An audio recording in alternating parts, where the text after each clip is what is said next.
Mesdames et messieurs, soyez les bienvenus. Merci d'être au rendez-vous de ce nouveau séminaire d'automne, automne-hiver, puisque nous irons jusqu'à la fin de l'année. Et je suis heureux de voir qu'on peut compter sur vous, une présence régulière.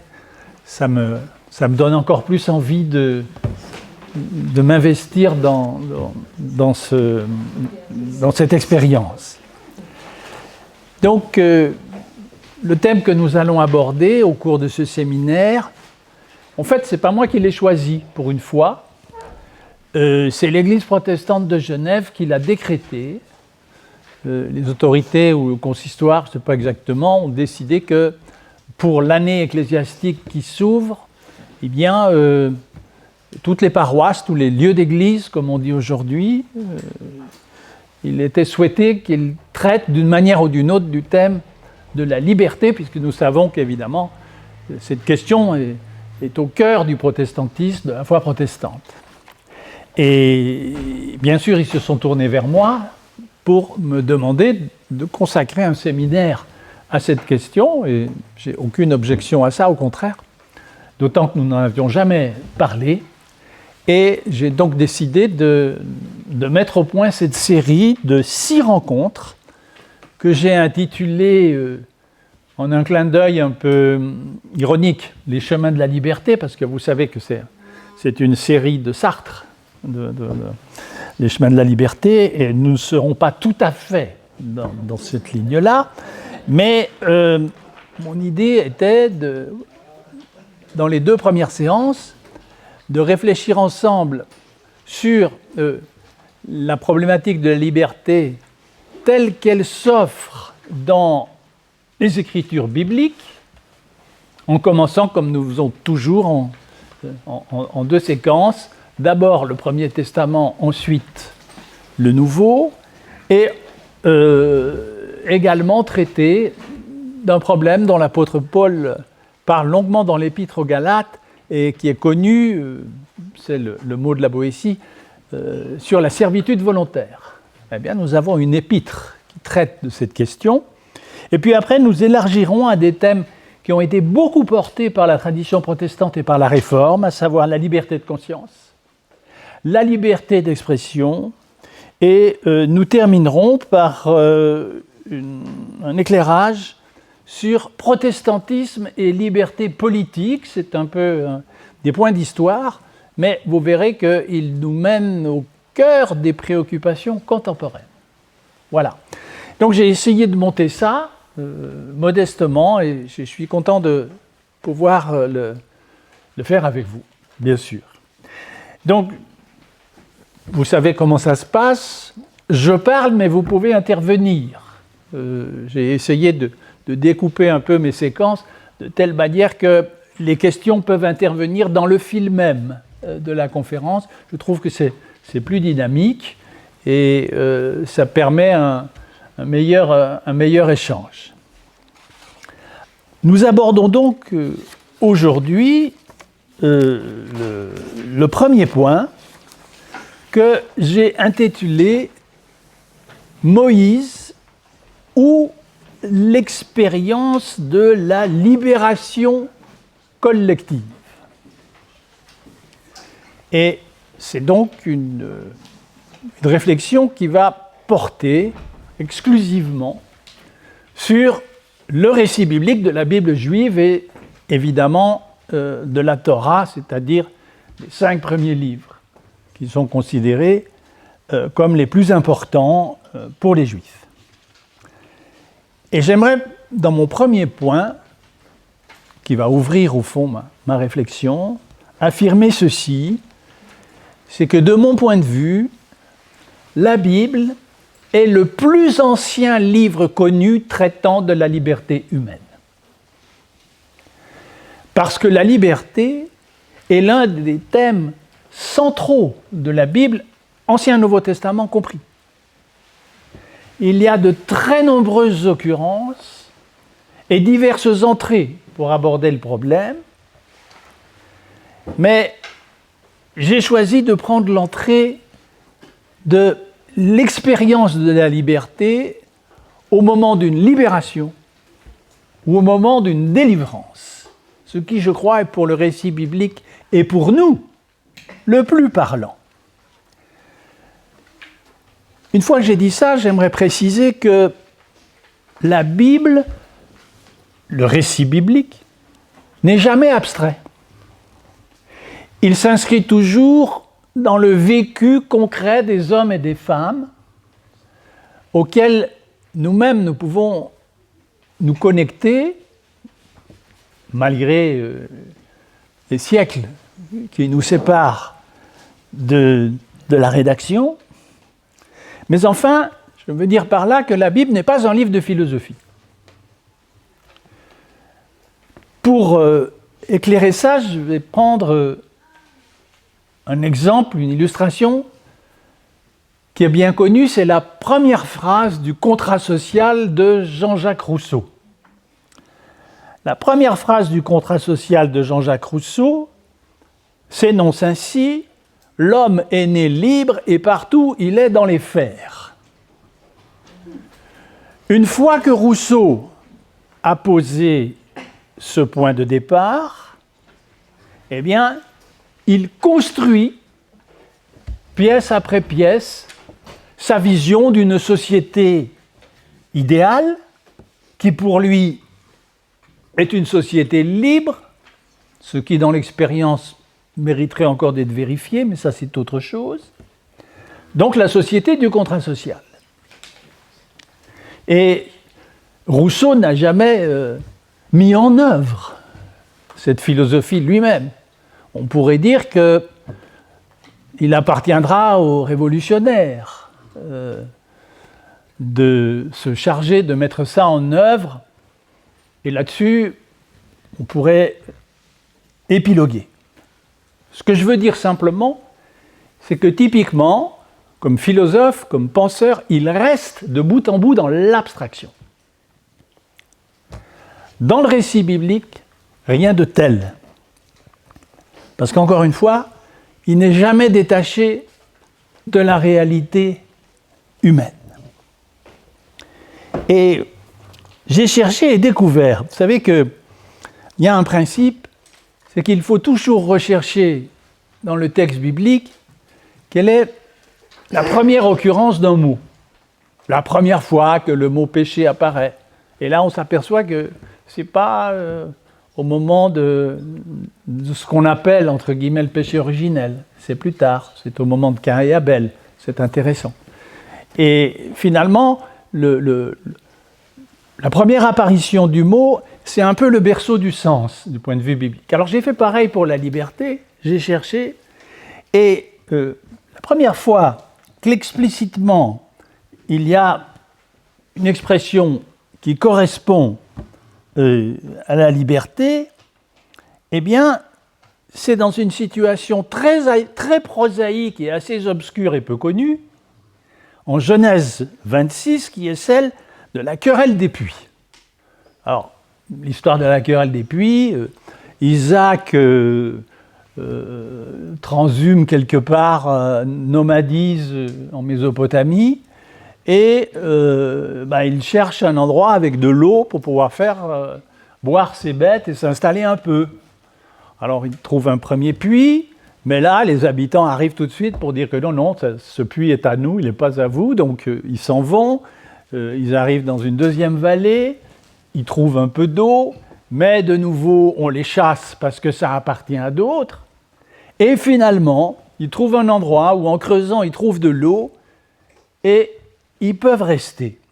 Et à ce moment-là, le texte biblique dit, et il faudra bien retenir ce verset, parce qu'il englobe beaucoup de choses, Isaac dit: « L'Éternel nous a maintenant laissé le champ libre. » Voilà la première fois que la liberté apparaît. Donc dans un contexte extrêmement concret, ils vont pouvoir faire boire leurs bêtes, s'installer comme ils le veulent, sans qu'il y ait de contestation.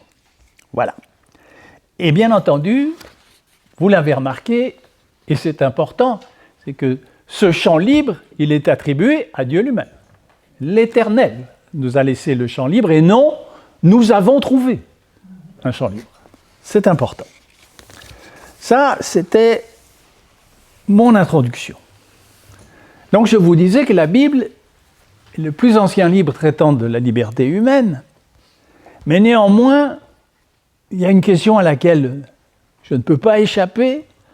Alors, je vais essayer de ne pas trop m'y attarder, mais il me faut la traiter quand même.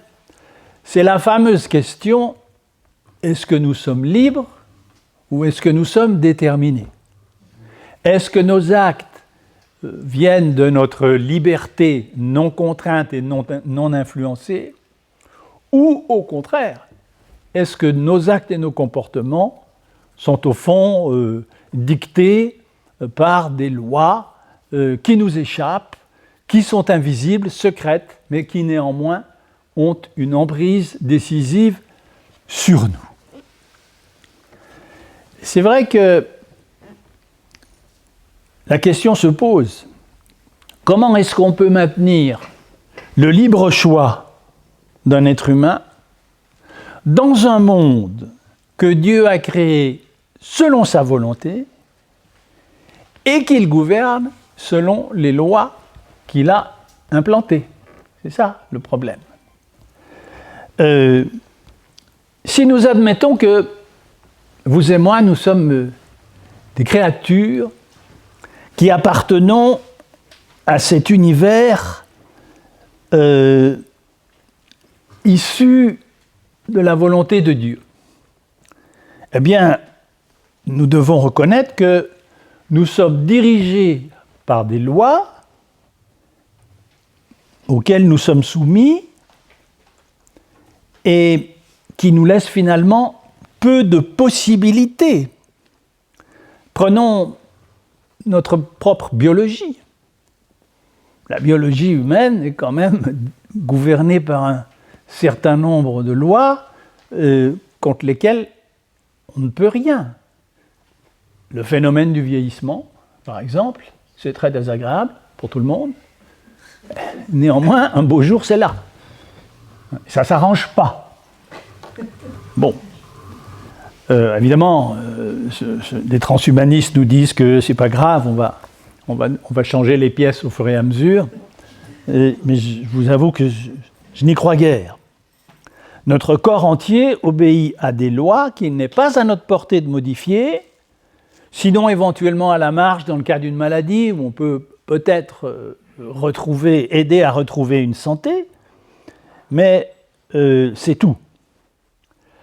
Du coup, on peut se dire, mais est-ce que notre liberté n'est pas finalement une illusion de notre cerveau qui est en pleine santé?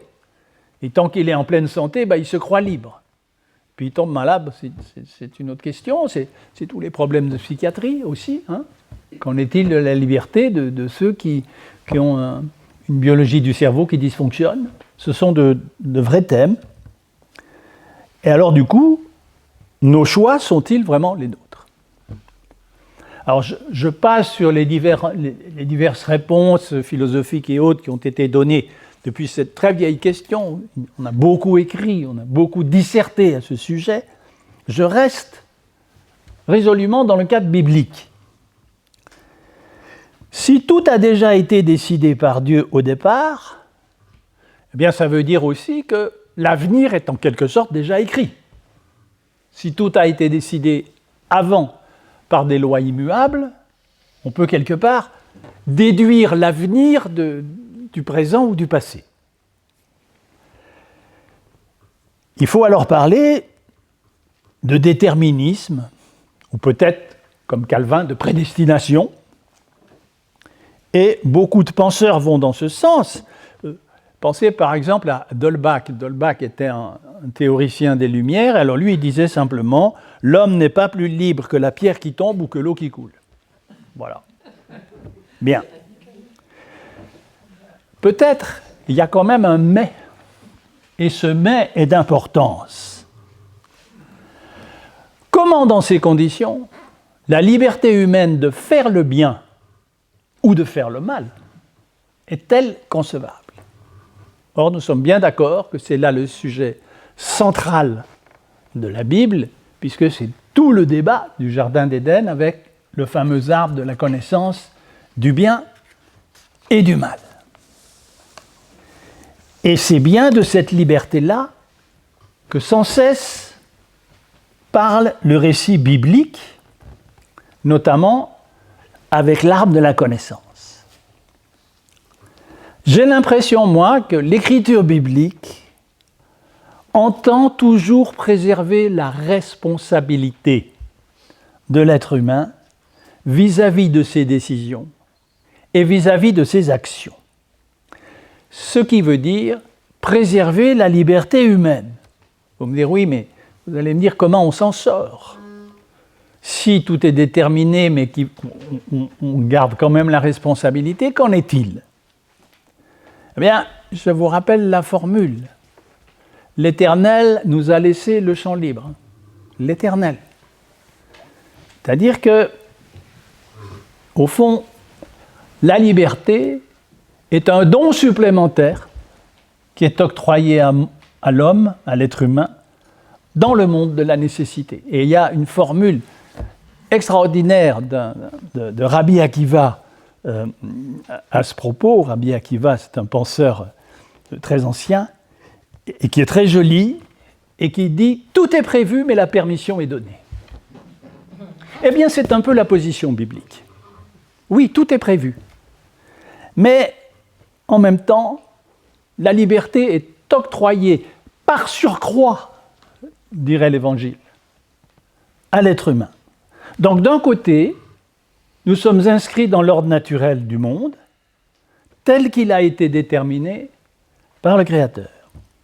Mais de l'autre côté, la liberté et la volonté de l'être humain ont été en quelque sorte activées, ou si vous préférez débloquées, ou peut-être même octroyées par le Créateur, comme un cadeau, comme une grâce par surcroît. Tant et si bien que, oui, Dieu a tout prévu, mais il nous a laissé le champ libre.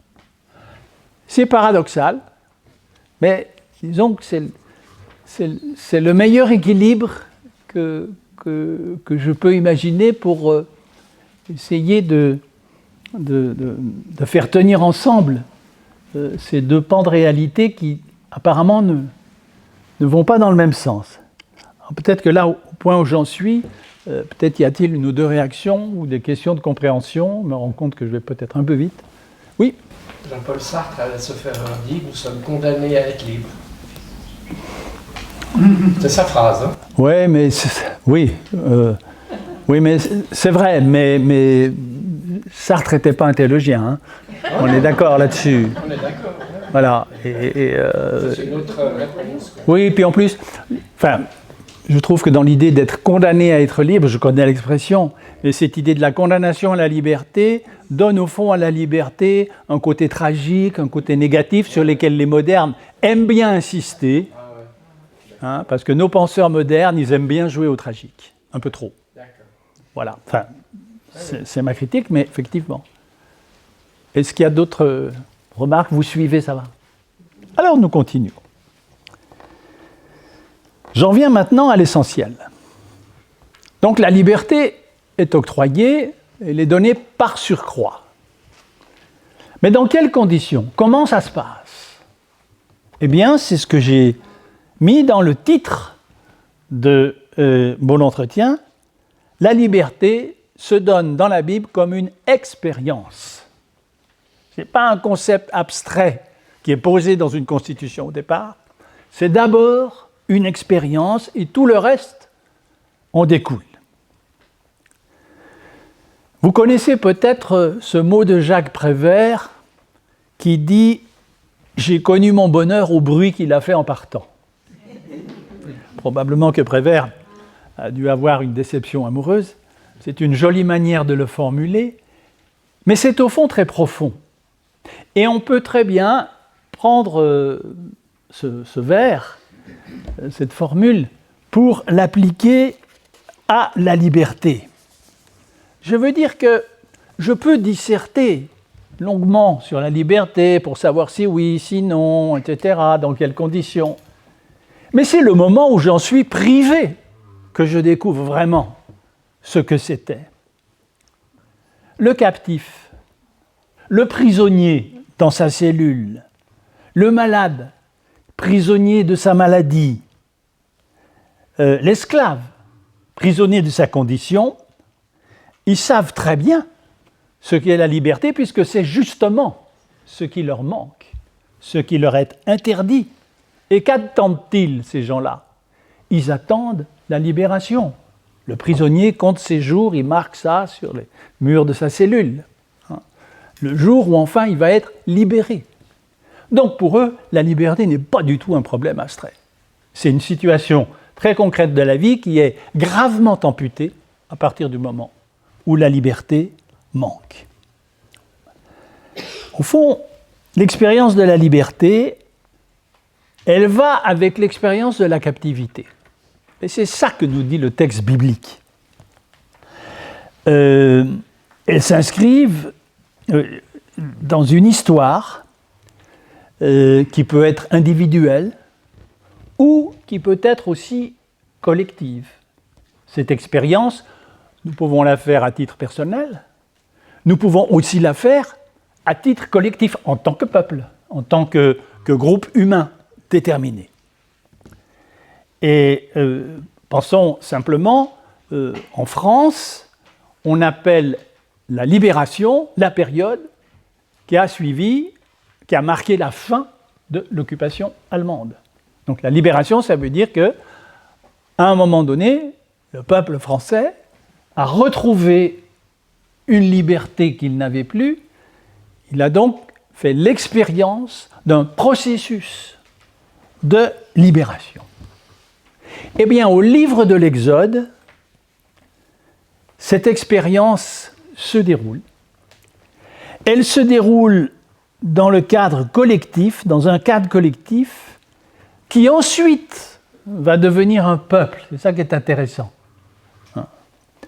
L'expérience de la liberté, en fait, elle appartient à l'histoire humaine et c'est elle qui est fondatrice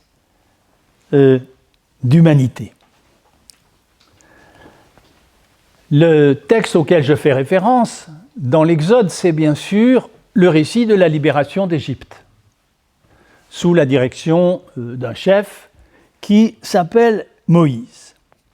Il faut rappeler que la confession de foi d'Israël et que les 10 commandements sont toujours précédés par la formule « Je suis l'Éternel ton Dieu qui t'ai fait sortir du pays d'Égypte, de la maison de servitude. » Littéralement, la maison des esclaves.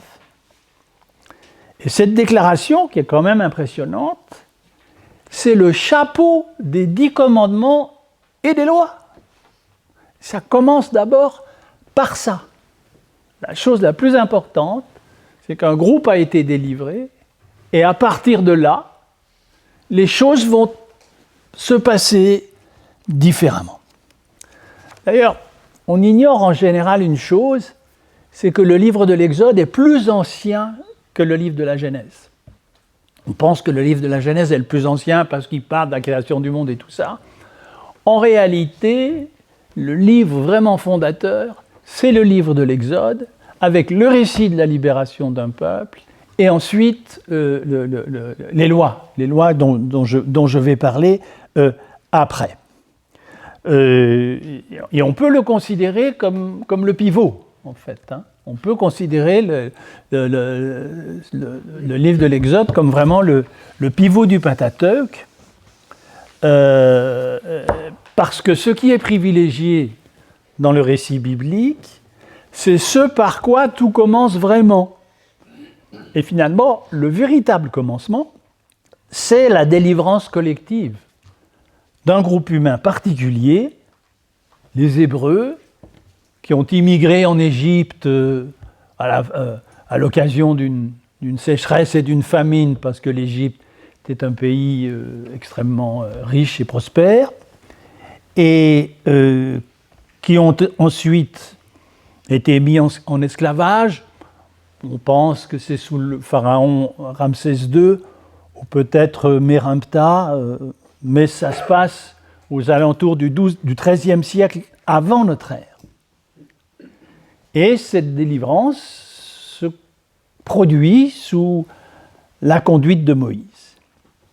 Et ces Hébreux, qui sont donc des immigrés devenus esclaves, vont passer du statut d'esclave au statut de peuple libre. Et même si Moïse, dans le récit, joue un rôle central dans cette saga, il n'est jamais présenté comme l'auteur premier. N'oubliez pas, le récit du buisson ardent, c'est un récit étrange, c'est une image, c'est un symbole. Mais ce symbole, il est là pour dire que la décision de la libération ne vient pas de Moïse. Elle vient de plus haut, si j'ose dire, de l'étage supérieur. Moïse reçoit une mission, celui de diriger, de conduire hors d'Égypte son peuple. Je suis l'Éternel ton Dieu qui t'ai délivré.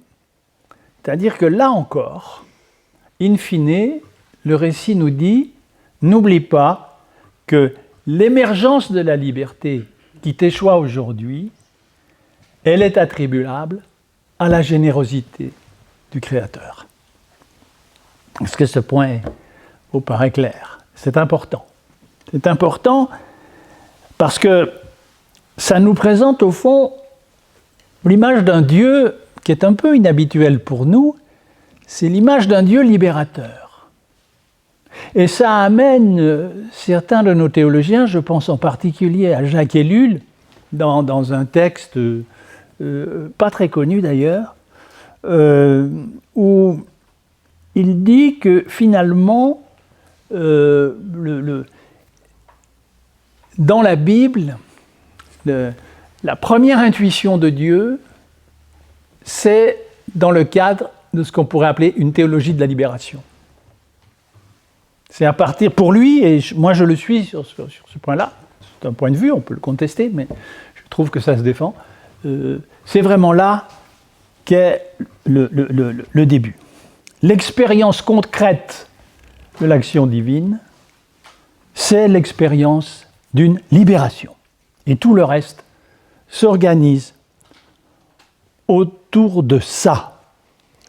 Et si je dis que c'est un peu inhabituel, c'est parce que nous avons, surtout concernant le Pentateuque et les prophètes, on garde l'idée, à mon avis erronée, d'un Dieu qui serait le commandant en chef universel, juge impitoyable, un tantinet acariâtre et susceptible. Et au fond, cette image, elle est fausse, c'est une caricature. En réalité, il est d'abord et pour commencer celui qui libère l'être humain, tant collectivement qu'individuellement. Dieu agit dans notre histoire en ouvrant des champs de liberté. L'Éternel nous a laissé le champ libre. Et comment le fait-il? Eh bien, en cassant les prisons que l'être humain se fabrique et dans lesquelles il s'enferme. C'est ça un peu le drame. C'est que d'un côté, il y a cette action de libération, et de l'autre, il y a cette espèce de mystérieux dysfonctionnement de l'être humain qui fait que trop souvent, il va faire un mésusage de sa liberté qui va l'entraîner dans des impasses ou des catastrophes. Et à ce moment-là, il faut réouvrir des champs de liberté. Vous savez, cette expression que j'ai souvent employée, qui n'est pas de moi d'ailleurs, et qui rappelle que le 7e jour, Dieu se repose. C'est ce qui est dit. Et que d'une façon symbolique, il remet à l'homme les clés du monde. Nous sommes dans le 8e jour. Le problème, c'est que l'homme n'arrive pas trop à s'en sortir tout seul. Et au fond, cette liberté, ces clés du monde, elles ne sont pas toujours utilisées à bon escient, c'est ce qui fait la tragédie de l'histoire, n'est-ce pas? Et le texte biblique dit aussi, et assez fréquemment, Dieu sortit de son repos. Donc il se repose, mais il y a des moments quand même où il sort de son repos, ou, une autre manière de le dire, il se souvient. Dieu se souvint de Sarah. Il a l'air de dormir, et tout d'un coup, il se passe quelque chose qui ouvre un champ de liberté. Il s'est souvenu, après, il se repose de nouveau. Et ainsi de suite. Au fond, prenez les psaumes. Combien de psaumes ne sont-ils pas des appels désespérés, des prières du dernier recours? Psaume 44, « Lève-toi pour nous secourir, délivre-nous, parce que tu es bienveillant. » Le problème du repos de Dieu et de son silence, c'est un problème fondamental, non seulement dans les psaumes, mais on le voit dans toute la Bible, mais c'est particulièrement net à l'intérieur des psaumes. Et de fait, n'est-ce pas, quand la situation devient désespérée pour l'homme, quand il s'est mis, souvent par sa propre faute, dans l'inextricable, Dieu sort de son repos. Il se souvient, d'une manière tout à fait inattendue, improbable. C'est toute la question des naissances miraculeuses dans l'Ancien et dans le Nouveau Testament. Voilà. Mais il y a beaucoup d'exemples. Finalement, de nouveau là, on voit que, finalement, quand on se demande tous, mais comment Dieu fait-il, comment Dieu intervient-il ? Il se repose, bon, on est content pour lui, mais ça ne fait pas nos affaires. La preuve, c'est-à-dire que nous ne cessons d'en appeler à lui, et on a l'impression qu'il reste muet, et que l'histoire humaine, elle continue dans ces tragédies, ces drames, et au fond, cette prédominance du mal dont il est si difficile, qui est si difficile à combattre.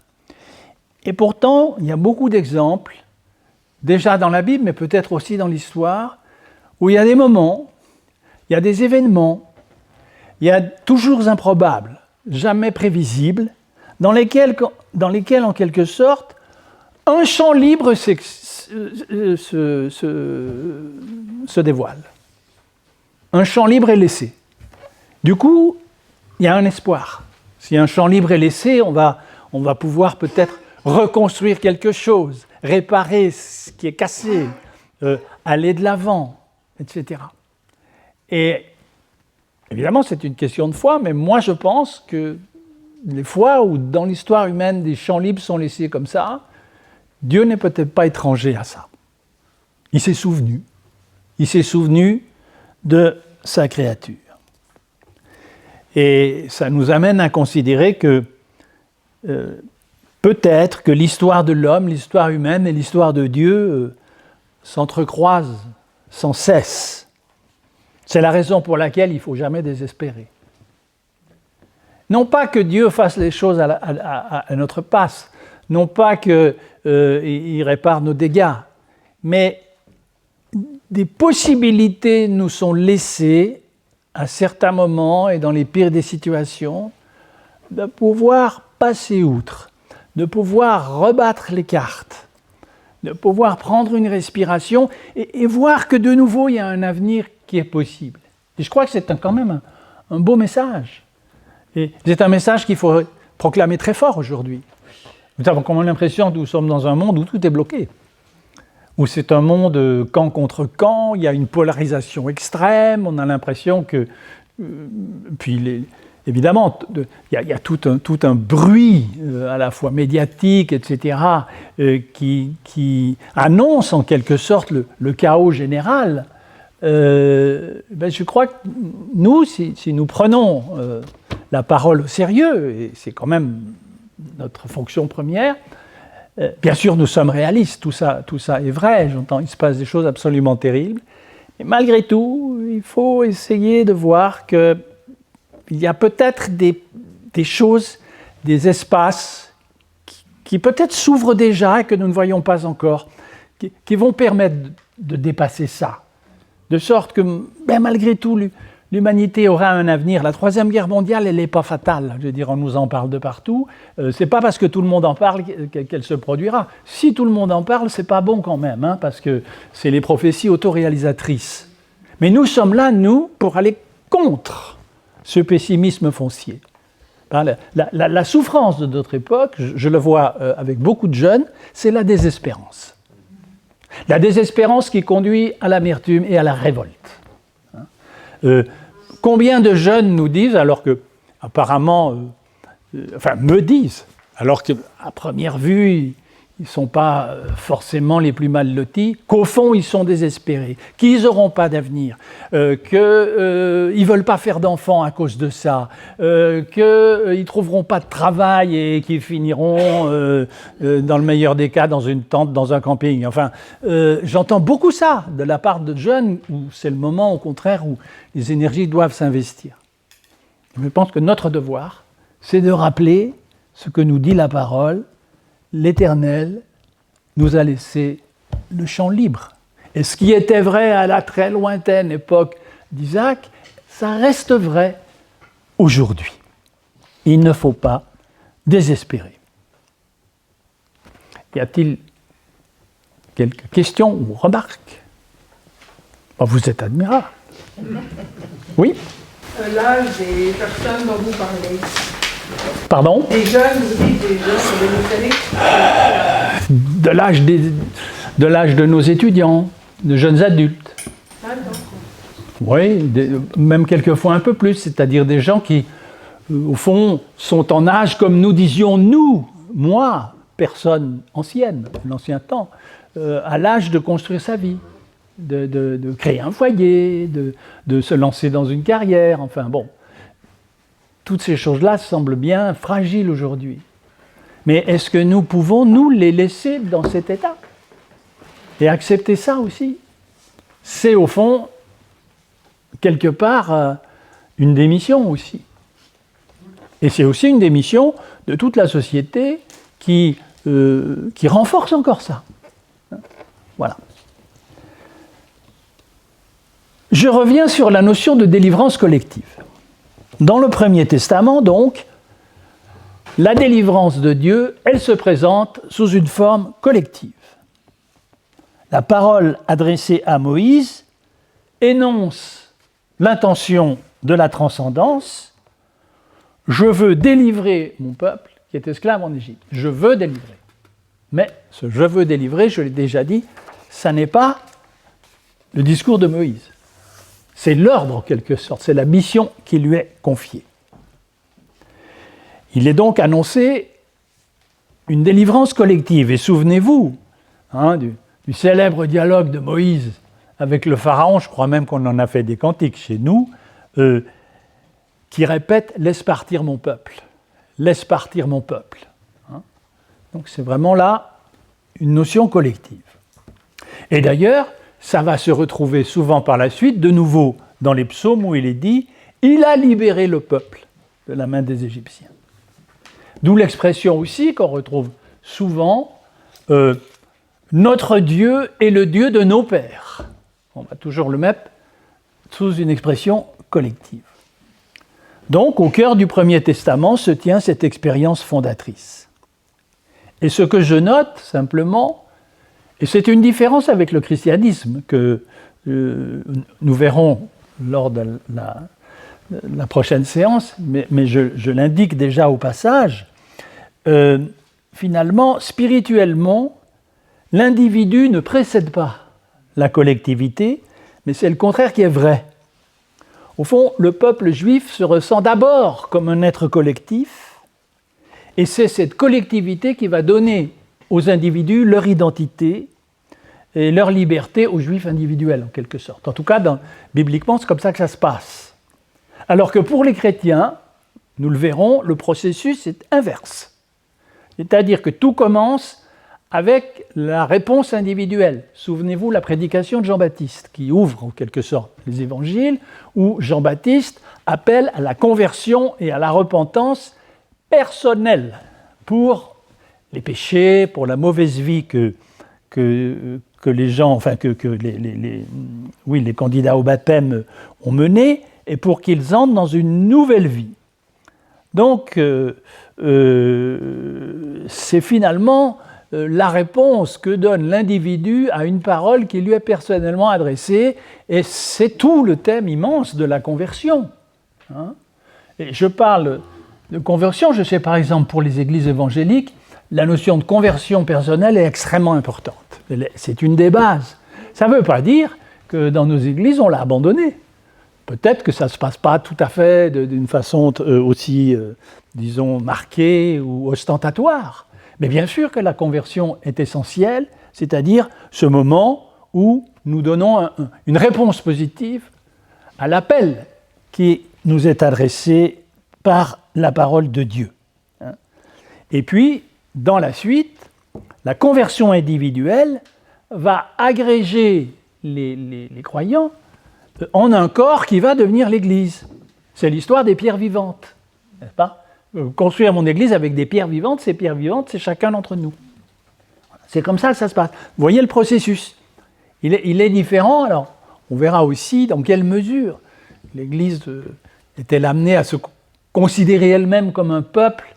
C'est vrai, c'est moins simple, justement à cause de ça.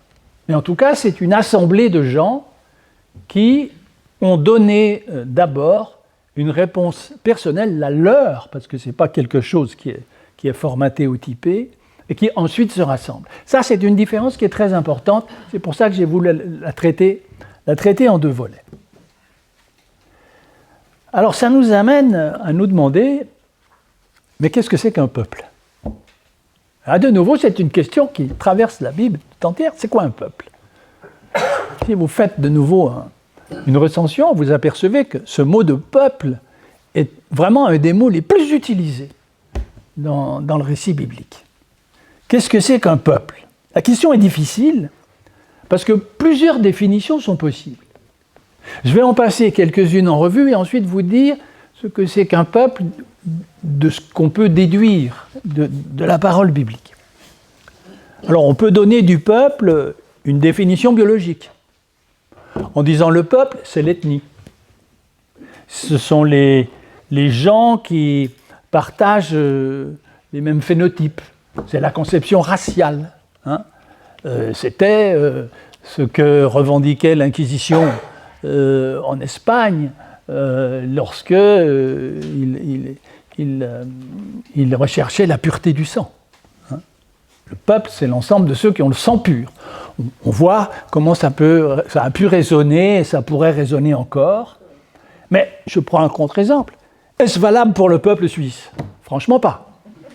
Vous avez un peuple qui est un conglomérat de peuples qui se supportent, qui ne parlent pas les mêmes langues, qui n'ont pas les mêmes religions, qui n'ont pas les mêmes... C'était pas d'ailleurs des Gaulois, qui n'étaient pas les mêmes ethnies, qui quand même arrivent à tenir ensemble. Donc, je veux congédier cette définition biologique qui me semble assez primitive et directement issue du clan, d'une réalité tribale, si vous voulez, qui me semble aujourd'hui dépassée. On peut en donner une définition territoriale, en disant, c'est une population humaine, n'importe laquelle, qui habite pendant plusieurs générations une région, un territoire. Puis à force, ça se cristallise en peuple. Et ce peuple se distingue des autres populations d'autres régions, par d'autres mœurs, d'autres coutumes, d'autres langues, etc. Ça, c'est la définition territoriale. Et puis, il y a la définition spécifiquement européenne, qui est la définition politique. C'est-à-dire qu'un peuple, c'est des gens qui ont un passé commun, qui ont des institutions communes, et qui ont une volonté de partager ensemble une communauté de destin. Ça s'applique assez bien aux Suisses que nous sommes.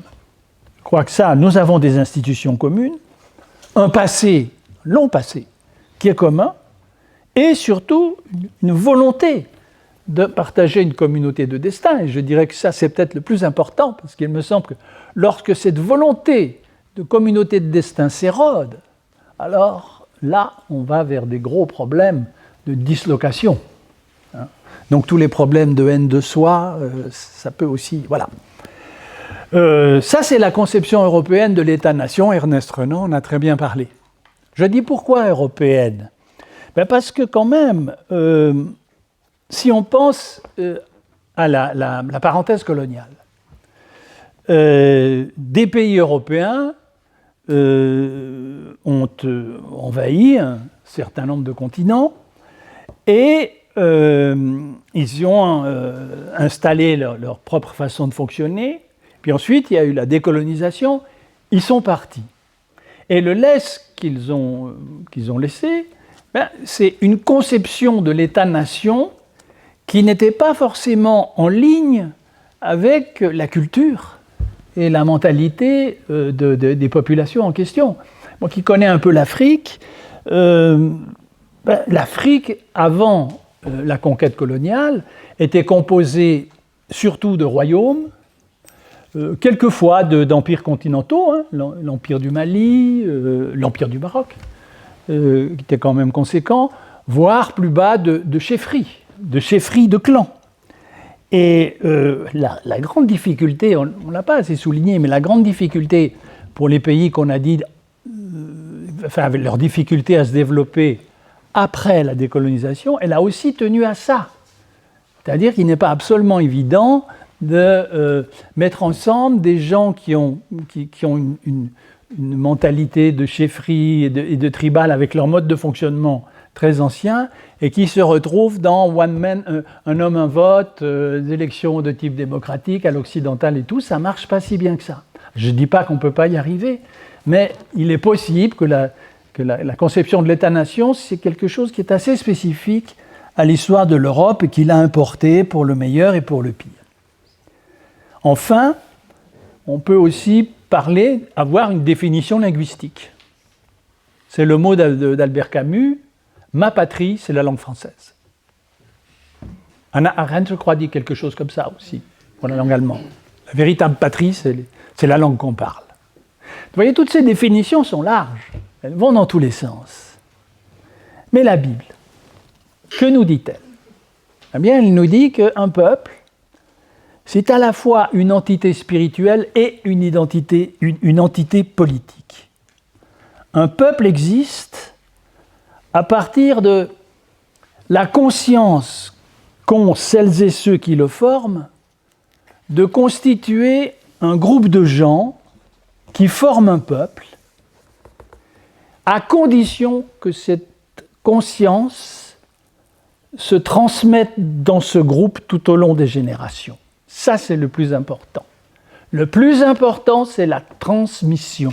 Et en fait, la parole biblique, elle insiste absolument sur la transmission. Ce qui est essentiel dans la conception biblique du peuple, c'est la transmission.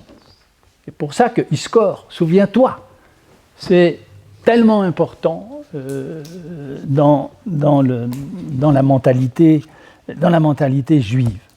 Le peuple qui découle d'Abraham, lui aussi, il naît d'une volonté transcendante. Abraham est abordé par une voix ou un être bizarre qui lui dit je vais faire de toi un grand peuple, de toi va naître un grand peuple, et ce peuple, il sera le gardien de ma parole, et il sera chargé de sa transmission. Essentiel, hein ? Il sera chargé de sa transmission. C'est un peu ce qu'on appelle l'alliance, si vous voulez. L'alliance, c'est ça. C'est-à-dire que le peuple, il accepte, plus ou moins, il accepte ce fardeau, parce que c'est un fardeau, par beaucoup d'aspects, c'est un joug. C'est l'alliance. Mais l'alliance, pour qu'elle existe, elle doit être transmise de génération en génération.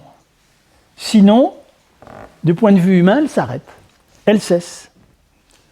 Au fond, c'est là qu'intervient la liberté.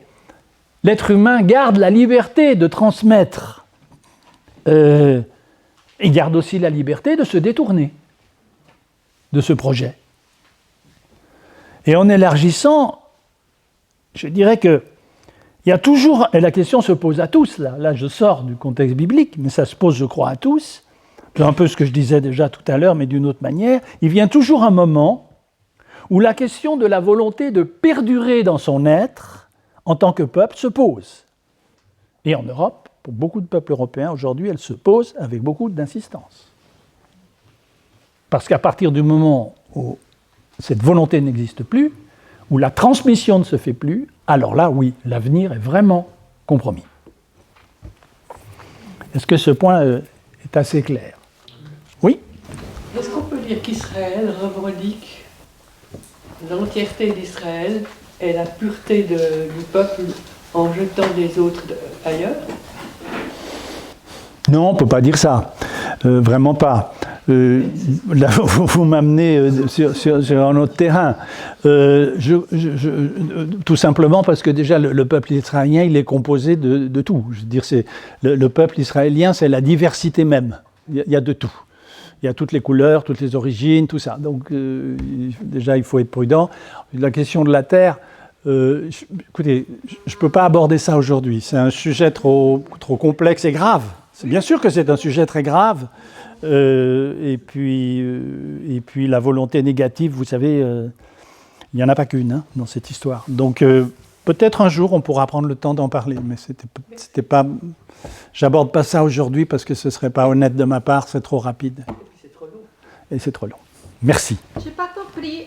Dans l'exemple de Moïse, il libère son peuple, il y a la grâce de Dieu qui vient et elle est homogène, elle dispatche à tout le monde, les esclaves et les non-esclaves.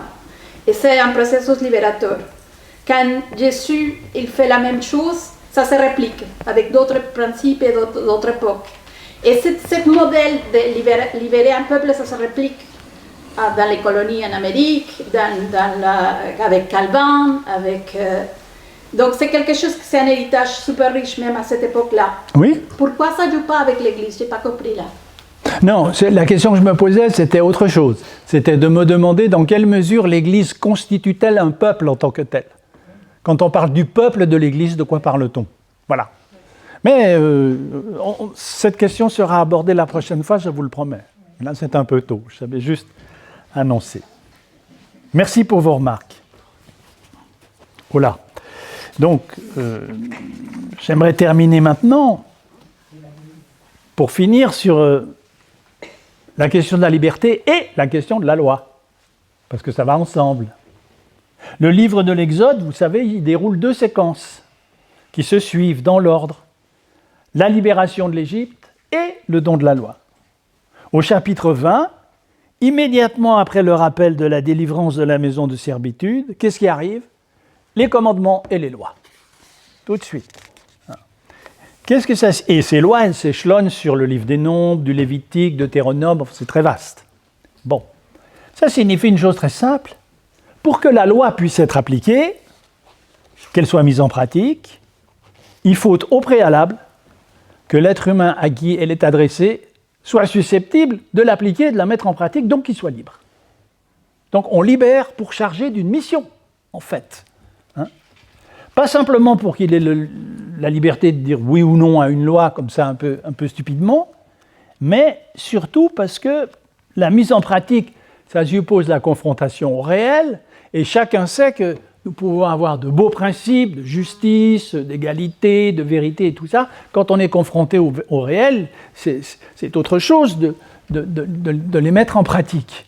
Et cette mise en pratique, elle suppose de la créativité, de l'ingéniosité, de l'invention, et tout ça, ça vient avec la liberté. Si je ne suis pas libre, je ne peux rien inventer. Si je ne suis pas libre, je ne peux pas créer. Toute la jurisprudence dans un système de droit, c'est ça, au fond. C'est-à-dire on a le principe, après il y a les cas particuliers qui sont le réel, et on va essayer de maintenir à la fois l'essentiel du principe et quand même tenir compte du réel pour que ça ait du sens. Voilà. Et donc tout ça, ça suppose la liberté. Au fond, comment faire pour bien faire? C'est vraiment la question. Voilà. La loi biblique, donc, elle exige notre liberté parce que la liberté est au service de la loi. Et pareillement, la loi elle-même, elle est au service du projet de Dieu. C'est-à-dire que le projet de Dieu qui est confié à l'être humain, c'est celui de la construction éthique du monde. Voilà. Ça, c'est notre tâche à nous. la construction éthique du monde, c'est-à-dire qu'il appartient à l'être humain délivré d'introduire dans le monde des valeurs qui ne s'y trouvent pas. La nature, elle est neutre, elle est ni bonne ni mauvaise, elle fonctionne, elle est sans valeur, elle n'a rien comme qualité éthique. Et nous avons la mission d'introduire quoi? La loi, c'est-à-dire des principes tels que le respect de la vie, le souci des autres, la distinction entre un innocent et un coupable, le combat contre le mal, la supériorité de la vérité, etc. etc. De cette manière, l'être humain se fait le collaborateur de Dieu. C'est comme ça que nous sommes ouvriers avec Dieu, comme dit le Christ. Nous sommes ouvriers avec lui dans son projet. Parfois, c'est appelé le processus de réparation du monde. C'est-à-dire que le monde ne va pas très bien. C'est le fameux mirage de la citadelle en feu que voit Moïse. Il voit au loin une citadelle, une belle ville d'abord. Plus il s'approche, plus il voit que la citadelle est en danger. Il y a l'incendie partout. Et il se pose la question, est-il possible qu'il n'y ait pas de maître dans cette citadelle qui s'occupe de cet incendie? Et à ce moment-là, il y a une voix du ciel qui lui répond, mais c'est moi, le maître de la citadelle. Donc le problème, c'est que oui, le monde est compliqué, qu'il est un peu en feu, et bien c'est notre rôle d'éteindre le feu et de refaire un monde vivable, un monde qui s'améliore. Comme dit une formule que j'emploie de temps en temps, d'y faire un meilleur endroit pour vivre. Chacun en apportant sa propre contribution. C'est ça la réparation du monde. Voilà. Et c'est ça le juste. Le juste véritable, c'est celui qui agit dans ce sens. Et on dit qu'il est un peu le représentant de Dieu sur la terre. Voilà. Et la liberté du juste est au service de la justice et de la paix, puisque n'oublions pas, dans la réalisation de la période messianique chez les prophètes, il y a le règne de la paix définitive. Le but final de la civilisation humaine, c'est la paix définitive entre tous les peuples, et même, nous dit Ésaïe, entre toutes les races animales. C'est la fameuse vision de la paix des animaux, le lion couchera avec l'enfant, etc., etc. Voilà. Donc, pour terminer, je ne sais pas si nous aurons le temps de l'examiner, c'est là-dessus que je voulais conclure, c'est que l'objectif de la loi biblique, on ne doit jamais le perdre de vue, l'objectif de la loi biblique, c'est d'être la grammaire de la vie. Il n'y a rien de plus à ajouter. La grammaire de la vie. Et c'est particulièrement sensible dans le texte que je vous ai distribué. J'en dis 2 mots rapidement et ce sera ma conclusion. C'est au chapitre 30 du Deutéronome, c'est des paroles qui sont très connues. Ce sont les dernières paroles de Moïse avant sa mort. Ça conclut au fond tous les livres de la loi. Et ça dit ceci, c'est Moïse qui est censé parler selon la tradition. Regarde, j'ai placé aujourd'hui devant toi la vie et le bonheur, la mort et le malheur. Donc un choix se présente à nous. Ce choix, c'est la vie et le bonheur, la mort et le malheur. Tu peux choisir. Tu peux choisir. Ce que je t'ordonne aujourd'hui, c'est d'aimer le Seigneur ton Dieu, de suivre ses voies, d'observer ses commandements, ses prescriptions et ses règles, afin que tu vives et que tu te multiplies et que le Seigneur ton Dieu te bénisse dans le pays où tu entres, pour en prendre possession. Mais si ton cœur se détourne, si tu n'écoutes pas, si tu te laisses entraîner à te prosterner devant d'autres dieux, une manière ancienne de parler, bien sûr, ce sont les cultes des idoles. Enfin, idole, ça va aujourd'hui avec idéologie. Donc on fait vite, on fait vite le lien. Eh bien, je vous le dis, vous disparaîtrez. Encore une fois, l'essentiel, c'est la transmission de la vie. Si tu ne transmets pas la vie, vous disparaîtrez. Voilà. J'en prends aujourd'hui à témoin contre vous le ciel et la terre. J'ai mis devant toi la vie et la mort, la bénédiction et la malédiction. Choisis la vie afin que tu vives. Parce que c'est ça que l'intention de Dieu à notre égard, c'est ça son problème. Choisis la vie afin que tu vives, sous-entendu, l'expérience me montre que bien souvent, l'homme fait exactement le contraire. Il choisit la mort et le malheur, hein, et il n'en sort pas. Classiquement, le péché, c'est ça, s'il faut donner un nom au mot classique. Le péché, c'est exactement ça. C'est ce choix, le choix de la mort et de la malédiction. Voilà. Hein. Choisis la vie afin que tu vives, toi et ta descendance. Donc, là encore, l'idée de transmission, elle est centrale. Et là, évidemment, dans le Deutéronome, elle est entendue comme collective, où elle s'adresse à tous, elle s'adresse à chacun en tant qu'il est membre d'une collectivité plus large. Voilà ce que je souhaitais vous dire aujourd'hui, c'est ma conclusion. Est-ce qu'il y a peut-être une ou deux remarques encore terminales? On peut prendre le temps. Oui, madame? La question de la foi par la transmission individuelle, elle ne s'appliquait pas en Océanie, puisque les individus étaient soumis à l'autorité du chef, et donc l'évangélisation est arrivée. Les missionnaires ont, si vous voulez, ils ont accordé leur intention vers les chefs, sachant que les sujets des chefs allaient ensuite adhérer à la religion, enfin, il y a une centaine d'années. Oui. Voilà. Ah non, mais ça, je suis complètement... Alors ça je suis d'accord, mais c'est contraire à l'évangile. Là-dessus, on est d'accord aussi. Bien sûr, il y a eu des époques où, excusez-moi l'expression, on a baptisé à la lance à incendie. Parce que voilà, c'était la vieille formule culus regio eius religio, c'est-à-dire que tu as la religion de ton chef, de ton roi.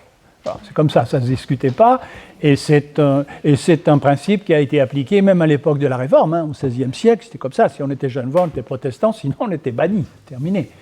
C'était pareil dans le monde catholique, etc. C'est vrai, mais ça, c'est quand même pas des choses qu'on peut justifier d'un point de vue évangélique. La lecture, je dirais que l'exigence évangélique est d'un certain point de vue beaucoup plus moderne que ça. Enfin, que l'Église, dans sa longue histoire, ait assez souvent trahi la parole dont elle se réclame, c'est une chose assez banale, malheureusement. Mais c'était important de le rappeler. Donc merci. Eh bien, je vous donne rendez-vous dans 15 jours pour la suite. Et la suite, ce sera donc Jésus ou l'expérience de la libération personnelle. Puisque ma thèse est qu'au fond, la notion de personne, comme nous la connaissons, c'est quelque chose qui a été en grande partie inventé par le christianisme et qui appartient à la culture chrétienne.